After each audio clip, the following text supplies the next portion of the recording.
Hello සුබ දවසක් හැමෝටම. සති දෙකකට විතර පස්සේ දෙකකට තුනකට විතර පස්සේ තමයි වීඩියෝ කරන්න පුළුවන් වුණේ. වැඩ වැඩි නිසා ටිකක් කල්ලාරියා මේ කරන්න වීඩියෝ එක. මට කතා කරන්න තුනා අපේ ජීවිතෙත් එක්ක සම්බන්ධ වෙච්ච අපේ පෞද්ගලික ජීවිතයත් එක්ක සම්බන්ධ වෙච්ච ක්‍රීඩාවයි පෞද්ගලික ජීවිතය කියන දේ තේරුම් ගන්න පොඩක් කියන්නේ ගැන මට තේරෙන විදිහට. මොකද මේ මම අත්දැකීමෙන් විඳපු දෙයක් සහ විඳින දෙයක් මේ ක්‍රීඩාව කරනකොට කොහොමද අපේ ජීවිතේ පෞද්ගලික ජීවිතයේ දිනදා වැඩ කටයුතු වලට මේ බලපාන්නේ කියලා. සාමාන්‍යයෙන් මම නම් උදේ පාන්දර 4යි කාලේ විතර හැරෙනවා. ඒ කරලා 4:00 විතර සෙල්ලම් කරන්න යනවා. ගිහිල්ලා එතනට 5 වෙනවා. 5 නම් 7:00 විතර වෙනකන් සෙල්ලම් කරනවා. ඒ කරලා මගේ රූටින් එකේ මම මෙතන ඔෂේ දාලා ඉවරලා වැඩට යනවා. වෙනකොට මම වැඩ පොලේ ඉන්නවා.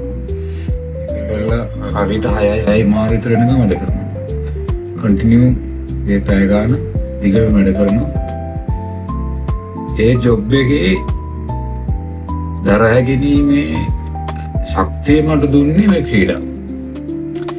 මේක සමහර වෙලාවල් වලට ගොඩක් දේවල් හිතෙනවා මේ ජොබ් එක නම් නැති නේද, මේ ස්ට්‍රෙස් එකත් එක්ක වැඩ කරන්න බෑ, මේ ප්‍රෙෂර් එකත් එක්ක වැඩ කරන්න අමාරුයි කියලා හිතෙනවා අනන්තයි. රෙසිග්නේෂන් එක දෙන්න හිතෙනවා අනන්තයි. නමුත් මේකේ තියෙන ඇඟේ තියෙන මොටිවේෂන් එකත් එක්ක අපේ ඇඟට දැනෙන දේත් එක්ක මේ තව ටිකක් කාගෙන ඉමු කියලා හිතන තැනට එනවා අන්තිම ස්ටේජ් එක. ඕක ටිකක් පුරුදු කරගෙන යනකොට සමහර වෙලාවට හිතෙනවා තව ටික කාලය කියලා එදගෙන යනකොට ඔකට පුරුදු වෙනවා මේ තමන්ට මේක ඇත්තටම මට ලැබුණේ මම ක්‍රීඩාව කරන්න පටන් අරගෙන ඒකටම මේ ටයිම් එක දීලා මට මොන වැඩ තිබ්බත් මම දවසේ පැය 2ක් අනිවාර්යෙන් මගේ ක්‍රීඩාවට මම දෙනවා. පාන්දර නැගිටලා යන්න අමාරු නම් මම යනවා ජිම් එකට.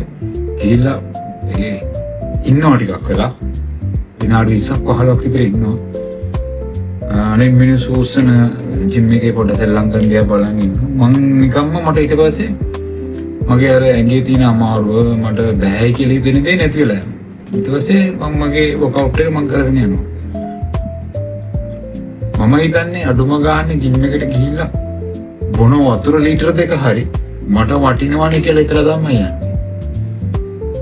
ඒක ඉවර වුණාම මට රසාවට යන්න තියෙනනේ ටයිම් එක මේක කියලා මම ටයිම් ඇඩ්ජස්ට් කරගන්න ඔටෝ එක හැදෙනවා. ඒක නිසා ජීවිතේ පෞද්ගලික ජීවිතේ ක්‍රීඩාවයි කියන දේ එකට බැඳිලා තියෙන්නේ. දන්න තේරෙන මිනිස්සුන්ට ඔක තේරෙනවා. ඒ නිසා මොනවා හරි ක්‍රීඩාවක් කරන්න අනම්මනම් දේවල් වලට ඔළුව දාන්න නැතුව මොනවා හරි ක්‍රීඩාවක් කරන්න. දැන් ලංකාවේ තියෙන දේවලුත් එක්ක ලංකාවේ වෙන දේවල් අහන්න ඉතිරෙද හම්බෙන්න ලැබිච්ච දේවලුත් එක්ක දැන් ඉන්න ජෙනරේෂන් එකට මේ දරා ගැනීමේ ශක්තිය කියන දේ බොහොම පහළ මට්ටමක තියෙන්නේ. ඒ කියන්නේ කිසිම දෙයකට මුණ දී ගන්න විදිහක් නැහැ. කිසිම දෙයකට ෆේස් කරන්න බෑ. ප්‍රශ්නයකට මෙව වෙන්න බෑ. පොඩ්ඩ මේ වෙච්ච ගමන් පැනික් කරනවා. පැනික් කළා ඒක Tamanට ඒක ඕවර්ලෝඩ් එකක් වගේ දැනෙලා Taman කරන වැඩේ ඔය එක දේවල් දැන් ඔය වෙන දේවල් පිළිවෙල දා ගන්න හදනවා. පොච්චිද බෙල්ල තියෙනවා. මුලේ පනිනවා. ඔය ටික පව කරගත්තොත් ඔයාලට පස්සේ තේරෙනවා හොඳ වෙලාවට මම මෙහෙම තීරණය කරේ කියලා.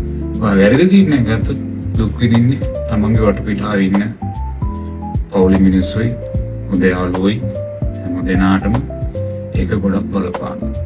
ඒක නිසා හැමෝටම කියන්නේ මොන හරි ක්‍රීඩාවක් කරන්න, හිත හදාගන්න, හිත දියුණු කරගන්න මේ කරන්න කියලා තමයි මගේ එකම ඉල්ලීම. ආයෙමත් වීඩියෝ එකකින් හමු වෙනකම් හැමෝටම සුබ දවසක්.